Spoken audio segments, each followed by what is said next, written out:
Let's now move on to the Houston Cougars, who, of course, were coming off of such a strange 2019, and then they followed that up with a strange 2020, although everybody had a strange 2020. Yeah. Let's start with the offense. The offense, I'm going to give a C+. Okay. I thought that Clayton Tune was actually pretty good. Yeah. I thought that they were able to do some things offensively, passing the ball. That I'll be honest, I thought Clayton Tune impressed me more than I thought he would. Mm-hmm. They were not able to run the ball as consistently as would have given them an extra boost. Mm-hmm. I think. In the end, they average about 30 points a game. You should be able to win games, giving up 30 points a game. Overall, I thought that the offense underachieved a little bit, and at least they had some consistency issues, and as a result, that kind of held them back from probably making that next step and finishing with a winning record. Mm-hmm. So I think you can look at it too, kind of like the TCU. Like Clayton Tune surprised us, and he did really well, but you can't ask him to do everything. No, they have to fill out some pieces. No, I think that's absolutely right. So I'm gonna go with a C+ for Houston. I thought that they were okay offensively. On the defensive side, I give them a C-, I believe. Right? Yeah, you give him just a C. Give him a C. Give him a C. Okay. I'd probably get that closer to a C- than a C, or a C+. But this was a team that, it's weird, and maybe I just need to get out of my own head, but when I think of great Houston defenses, I think of secondaries that force a ton of turnovers. Yeah. And the plain and simple matter of it is that they just didn't.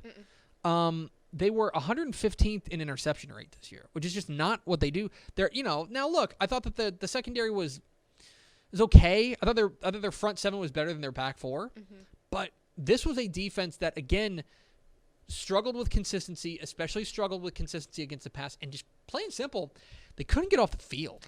You know what I mean? They couldn't get off the field, and they were unable to come up with that big splash play. This is a Houston defense that, and maybe this is just the way, maybe, again, I'm stuck in my own head, but Houston defenses, to me, are triggered by splash plays, and they just didn't make a ton of splash plays.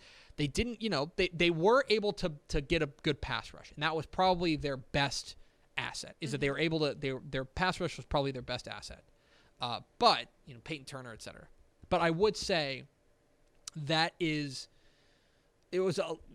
consistency with not being able, that consistency of finding a way to get off the field and make that big play just never came around for them. Well, like you said too, if an offense that isn't even fully filled out is averaging like 30 points a game, there's no reason that they should have lost as many as they needed to finish. They needed their defense to finish out those really close games that they had a couple times, and they just couldn't. I thought their front seven was better than their back four. Yes. And if their back four had been a little bit better or come up with those big plays, that, this was a team that was in the top 10 in sack rate. It was really good up front.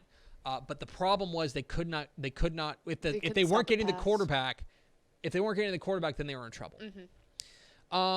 Team MVP, I'm going to give it to Grant Stewart, their linebacker. I thought that he was their overall best player. This was a team that I thought was okay against the run, but more importantly, he was a really aggressive pass rusher and probably one of their best cover guys, dropping him into coverage. I thought Grant Stewart was really good for Houston. No wonder he's going off the NFL draft, but he is a guy that I would say is he pushed that front seven over the line, like over the threshold. I agree. So let's look forward to 2021. Maybe it'll finally be a normal year for Dana Holgorsen. Wouldn't that be weird? Yeah, can't say I thought about that ever happening. Yeah. This is a team that brings back a fair amount of the offense, right? Clayton Tune's back. They've got they are losing guys like Marquez Stevenson. He's going early to the NFL draft. They are losing guys like Keith Corbin's in the transfer portal, but they are bringing in a couple of impact transfers, which, again, is a Dana Holgorsen staple. Most notably, Sean Carter, the Texas Tech wide receiver, is transferring in.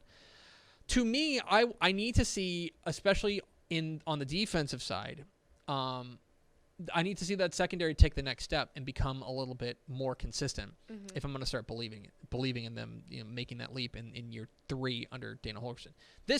It's weird because normally year 3 is when you say, all right, this is when the coach has got to make his move. First of all, I get the feeling. I get the feeling that the Houston the Houston powers that be are committed to Dana Holgorsen long term. And also, I wonder if they kind of put an asterisk next to both of these first 2 years, right? Obviously, in 2019, with the D.R. King thing and just all the red shirts and the kind of, tanking in the middle of the season, I hate to say it. And then in 2020, obviously, with the pandemic. I do wonder, and they were, by the way, impacted hard by the pandemic, not by their own outbreaks, but by everyone around them having outbreaks. I think that's my thing. I don't think that he has to go out and produce like this, like football wise, like 9-win season or anything like that. I just want to see some sort of a culture form in that program that people can actually buy into and not focus. Like whenever we talk about Houston, it's never about how they're playing on the field. It's whatever drama is going on throughout all of it. Like just show me a program. Right. So there's Houston, their 2021 postmortem.